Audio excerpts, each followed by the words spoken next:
Alright guys, so what I'm up to today is I'm harvesting some premium garden soil made right here on site. What I'm doing is I'm going around different areas throughout my landscape that I've been adding wood chips to for the past several years. And now that it's breaking down to a point where it's kind of turning into soil, I'm just scraping those top layers off using a flathead shovel and filling the wheelbarrow. And I'm going to be using this to backfill my raised beds, rebuild my hugelkultur. If I want to, I can even sift some of this stuff for a finer grade soil if I want to put it into a potting mix.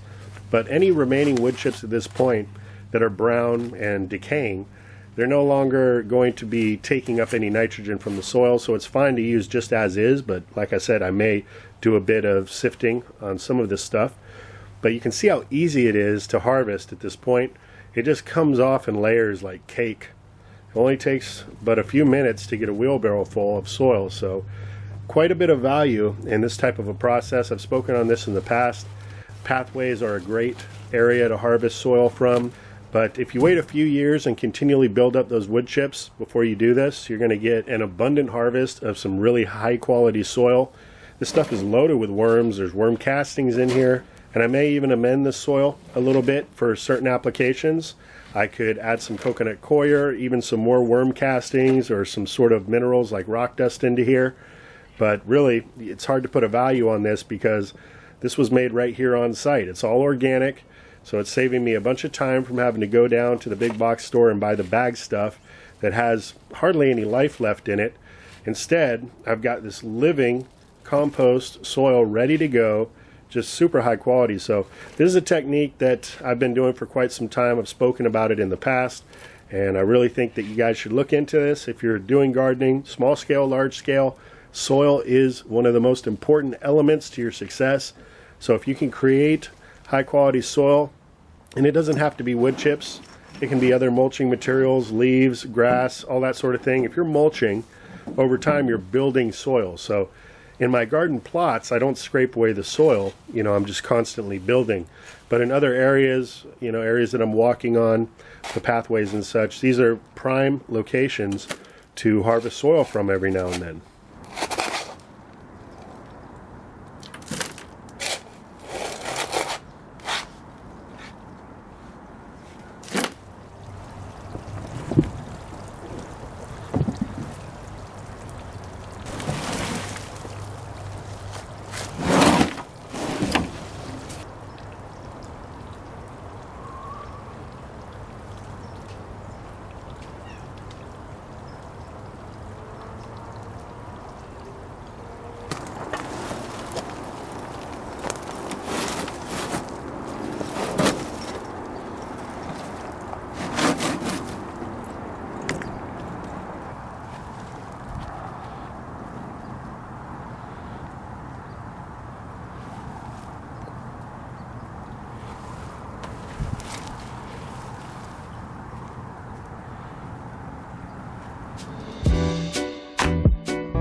Check it out.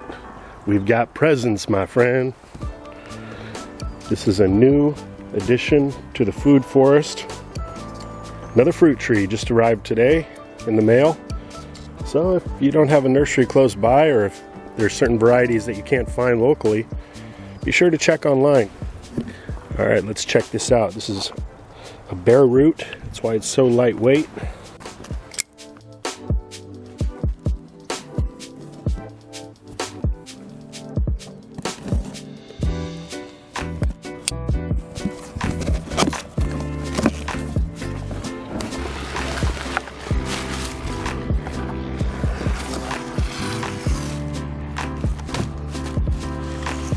So what we have here is none other than the Pakistan mulberry. This is a healthy specimen here. This is from Willis Orchard nursery online. I've gotten other trees from them in the past, been happy with their service. Last year, I actually picked up a Pakistan mulberry. Here it is right here. And what do you know? It's actually coming back to life. I thought this had pretty much died. You know, it's such a small little thing, only about 1.5 feet big, that I went ahead and opted to get a 3 to 4 foot tree. It's more like 4 feet. And so, I'm going to be planting that where this banana tree is at. You can see it's died back for the winter. And I'm trying some other variety of banana to try to get some fruit. Was never sure what this variety was. It was originally a gift. And I did transplant one of the pups elsewhere in the yard. So we're going to keep at least, you know, the type of banana tree in the food forest, but this is taking up some prime real estate, and although it's beautiful, the leaves are useful. Made videos demonstrating that in the past. I just think a Pakistan mulberry would fit in really nicely in here. I'm in the chicken run right now, and the Pakistan mulberry can get quite large. I plan on pruning it to keep it somewhat manageable, but it's probably going to get, I don't know, 15 feet or so. They put off these long 4-inch purple berries. I think there's other varieties that put off a white berry, but this one's a purple berry. And so I'm going to actually be taking my machete to this banana tree here, and I'm not going to disturb the soil where the banana's growing. I'm going to sheet mulch it. Then I'm going to plant Pakistan mulberry just in front of where this tree's at. And then I'll have 2 Pakistan mulberries growing at the same time. Double my chances for success, you could say. If I had seen that this little whip here was coming back to life, I probably would have just gone with that. But I need to straighten it up, give it some mulch. Anyway, when you really want a particular tree, there's nothing wrong with doubling your chances, I guess. I like this compost bin because it comes off in sections. Makes it really easy to turn your pile. I actually have 3 of these. And believe it or not, I got all of them for free on 3 different occasions. People were giving them away. I don't know why. Guess they just don't use them.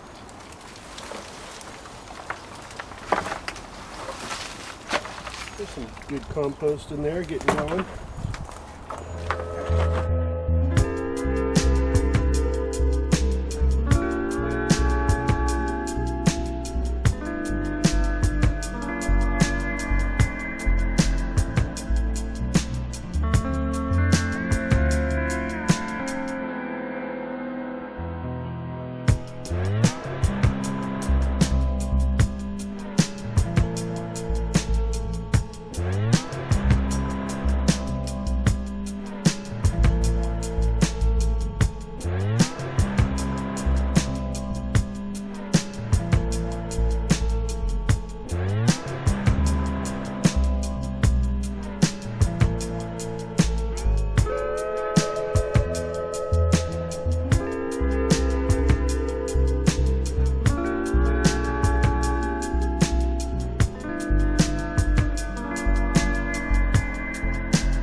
I'm pretty happy with that.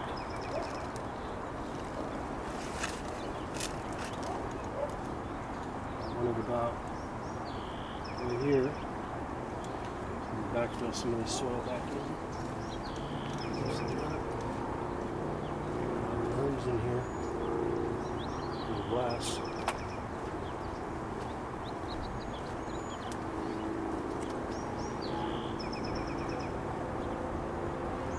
Flare these roots out.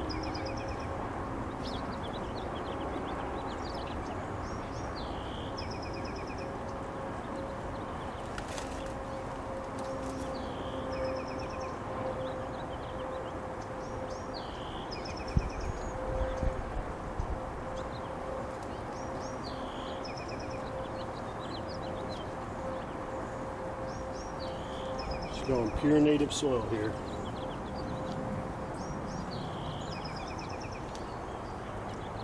Of course, with all the breakdown, like I mentioned earlier, compost and everything, should be good drainage.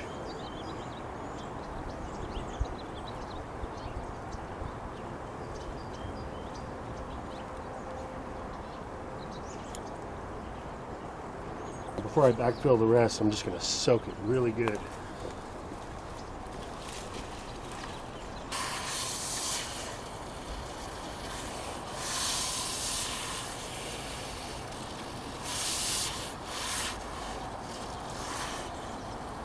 Good drainage.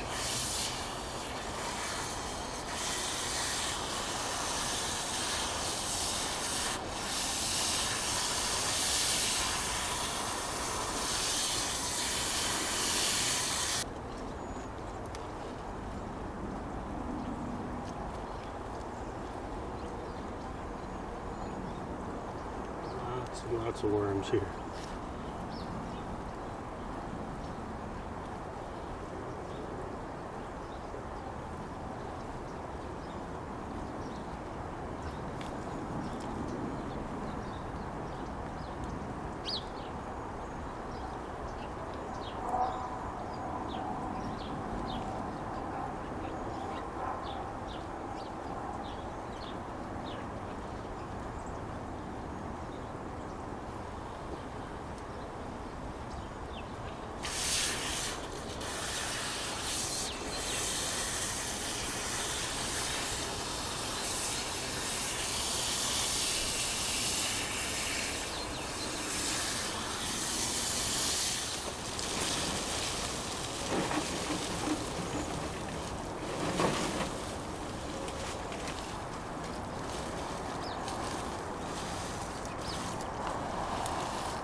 Bam, that's it. She's in. Unlike with my other fruit trees, I'm not going to do any pruning other than just cut this tip down a bit right above this little node. And the reason for that is because I'm not trying to keep the canopy of this tree low like my other fruit trees. I'm going to let this tree get much larger. Next up, I'm going to be planting this candy heart blueberry. This is a hybrid of both cherry and plum. I've got plum trees to the right. I've got cherry trees to the left. So why not have a mix of the two right in the middle? For those not familiar, there's nothing wrong with hybridization. It happens in nature all the time. And this particular tree was specifically hybrid to create this fruit. This is a Zager Genetics creation sold by Dave Wilson Nursery. So they pot these bare roots up over at Orchard Nursery once they arrive as bare roots, and they just do that to keep the roots viable until they're purchased. So when I take this tree out of the pot, all the soil is going to flush right off the roots. I'll give you a look at that.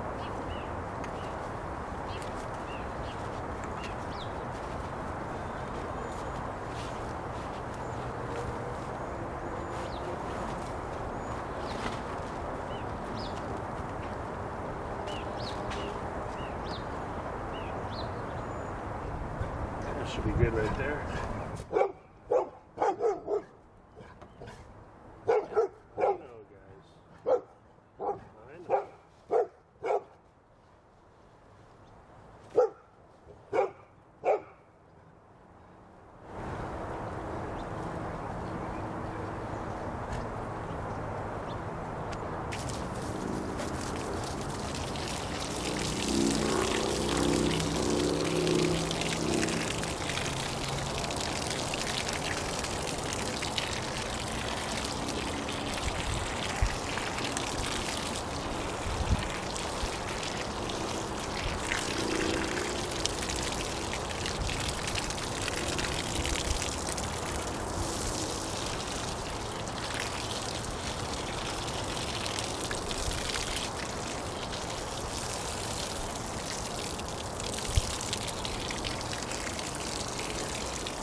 Actually, I'm going to leave it about like that.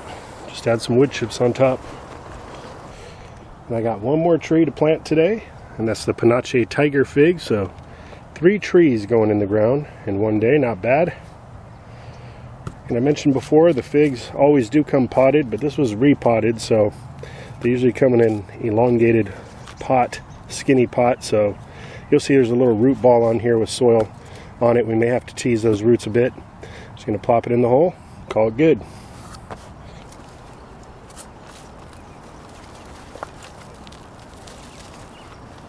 And you can see the outline of the pot. I think the tag, yeah.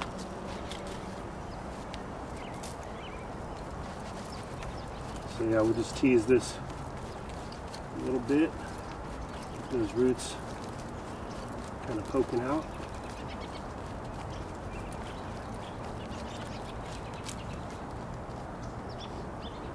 And I mean, look at this little hole I just dug, guys. There really isn't that much to planting a fruit tree. You can get fancy with it. There's, you know, better ways to prepare the soil. But honestly, the majority of my fruit trees were done just like this. Dug a hole, put it in the ground. So why make it complicated for you guys if I'm not doing it any different?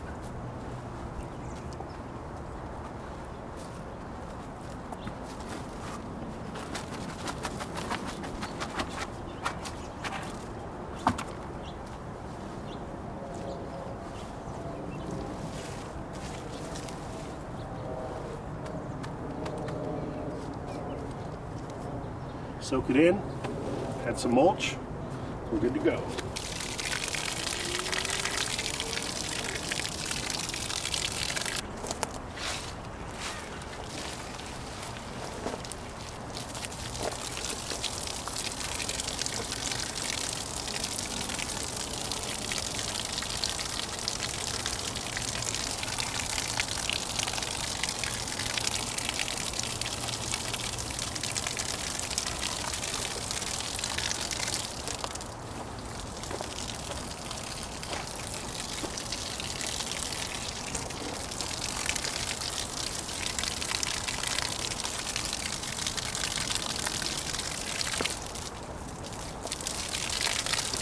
See how the wood chip stops the soil from becoming disrupted? With a heavy watering like this, or a heavy rain, same thing. Another benefit, putting that wood chip mulch around your trees. This little guy is going to be neighbors with my Peter's Honey Fig here. It's just on the other side of the pathway. And what I recommend doing, what I do at least, is I leave my tags on until I planted everything I'm going to plant pre-spring. Then I come out, I've got a chart, you know, it's got a drawing of my garden basically, and I plug in all the plants on there, write down the variety, and then I can take the tags off. So make sure if you do take the tags off that you draw it on a diagram somewhere so that you know exactly what that tree was. If you're planting a lot of different trees, you can get confused over time. Anyway guys, that's going to wrap it up for today. I'm beat. I've been up since early morning. I've been doing lots of different jobs. This is how I ended my day. It's a great way to end it. Like I said, we got some rains coming in about a day and a half now. So probably be out here tomorrow evening doing some more work. And if I don't see you then, I will see you soon. It's a gorgeous day. It's the calm before the storm. We got some rain rolling in tomorrow.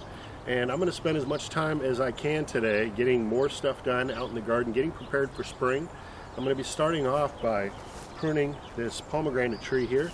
Now with pomegranates, they're more of a shrub than a tree really. So what I'm going to be doing is very similar to the other trees in my garden, and that is to thin out the middle, because once this dormant tree starts to flush out its new growth, you really don't want it to, shade out all the other limbs in the tree. So I'm going to prune out some of those cross branches, some of the branches shooting straight up in the middle. Then I'm going to take it down a bit. These can be really prickly. These new little branches that form are really sharp. Probably a good idea to wear long sleeves. I'm going to risk it. I've done this several times. So last year we had some late freezes come in once this tree had already emerged with some new growth. We had gotten down to the 20s for several nights, and it had killed back a lot of that new growth. But fortunately we still did get a harvest off this tree last year. It wasn't the biggest of harvests, but a harvest nonetheless. So I'm happy about that. But hopefully we don't have that situation occur this year. Once the tree starts to push its new growth back out, I hope we don't get into those freezing temperatures. But if we do, that's just how it goes sometimes. But this is the wonderful variety of pomegranate, and I used to have two of them. I took one of them out and basically planted another one here, and back over there I've got another pomegranate. That's the white variety. So they both need pruning. So I'm going to go ahead and get started here.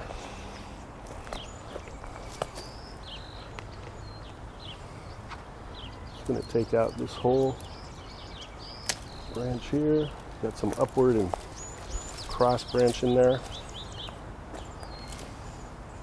Now this branch I could actually train to come out this way a bit, and I think that's what I'm going to do. I'm going to leave it for now.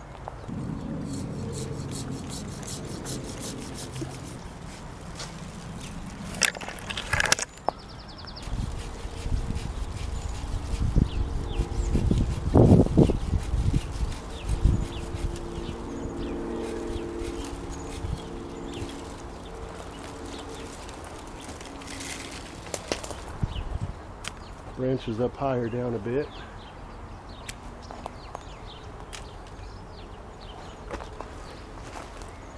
Take this one completely out.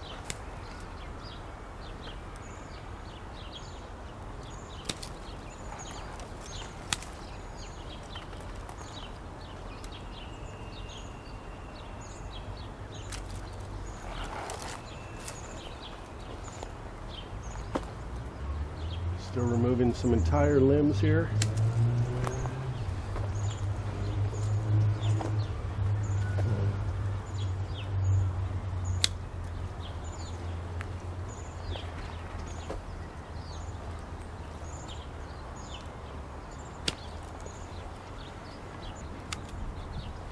This one's starting to touch the ground. Take that out.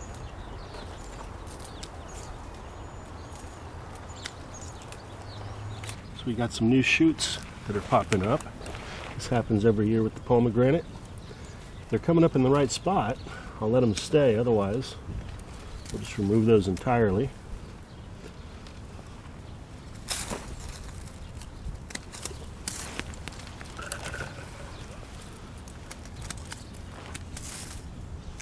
These little guys. I actually like where these three are coming out at. I'm going to leave them for now, but I'm going to remove these two here. I'm getting low, but I'm making sure not to get my pruners actually in the dirt.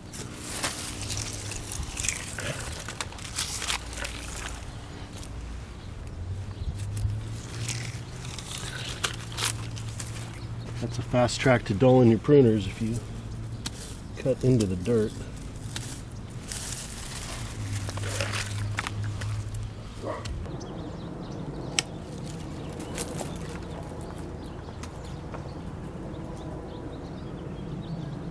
And I'm also going to bring this back just a bit. growth there a little bit.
So I'm pretty happy with that there. Could do a little more pruning, but I'll probably do some touch-up a little later in the season. But we got a nice open center here. Cut back a lot of the cross branching. Still a little bit of that going on, but we'll see how many flowers we get, and we'll decide where we want to make any remainder cuts later. But yeah, that's looking good. So now I'm going to work on this one over here. And because I already filmed how I do it, I'll just give you the before shot, and I'll be right back with the after. And there we are. All finished. Now my least favorite thing about pruning these pomegranates is actually having to pick up and carry out all the branches, because they are so prickly. A little bit of a pain. Other than that, pretty simple. Again, opened up the center, took out most of the cross branching. Not all the cross branching though, because one thing to keep in mind is when those fruits start to develop, it really does create those branches to hang down quite a bit. So what starts off as a cross branch, later they can uncross. If a fruit is hanging on one of those branches, it'll pull it down. So think about that as you're pruning your pomegranates. Here we got a jujube tree. It's quite tall, about 10 feet. So I'm just going to bring this down a little bit.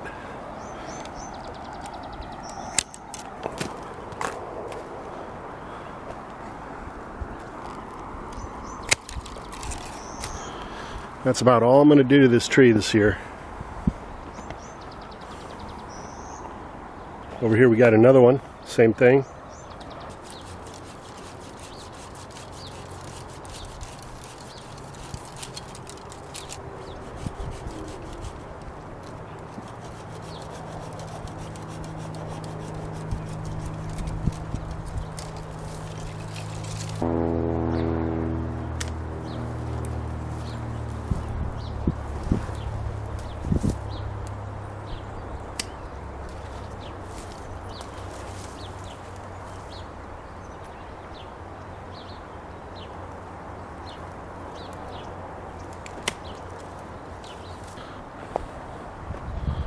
We'll call that good. Alright everybody, so I'm back at it. Right now what I'm doing is working on this pathway here and doing what I was doing over in the other area, just taking off this top layer of broken down wood chips, which has been breaking down over the last several years. I just keep on layering it up. Now you can see the only wood chips that are left are these halfway broken down wood chips. They've got that old brown dead look to them. They're no longer sucking up any type of a nitrogen, so any of these little chips that get mixed up in the soil are just fine to use for planting. Really nice stuff here.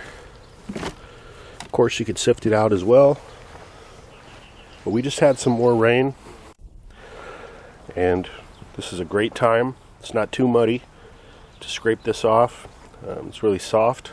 Let me show you.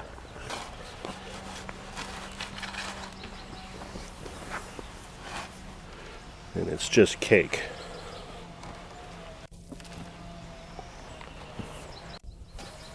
loaded with worms.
Those tree collards are working like a living structure, helping to hold that soil on this hugelkultur.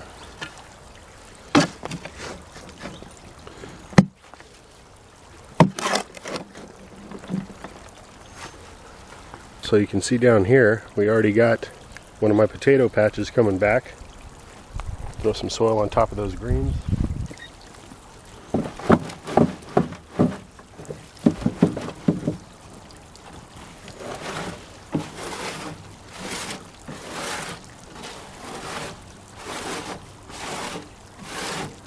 Potatoes are a great crop to grow right at the edge of a hugelkultur.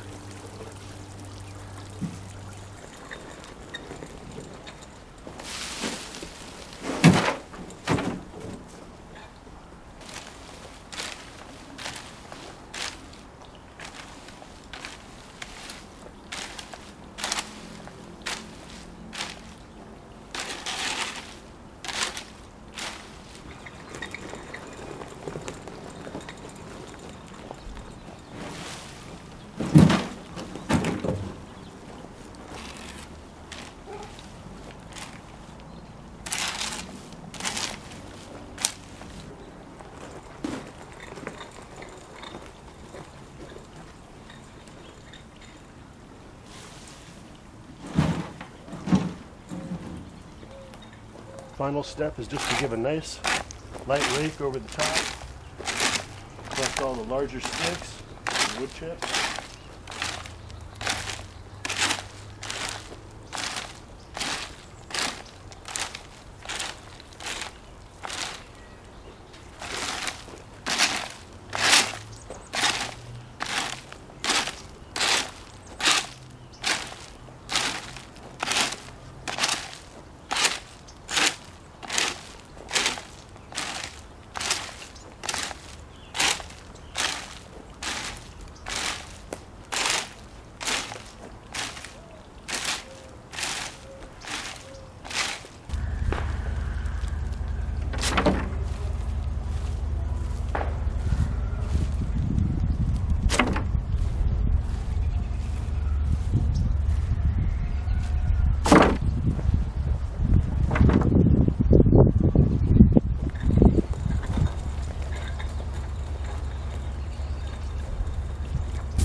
Alright, so another job done.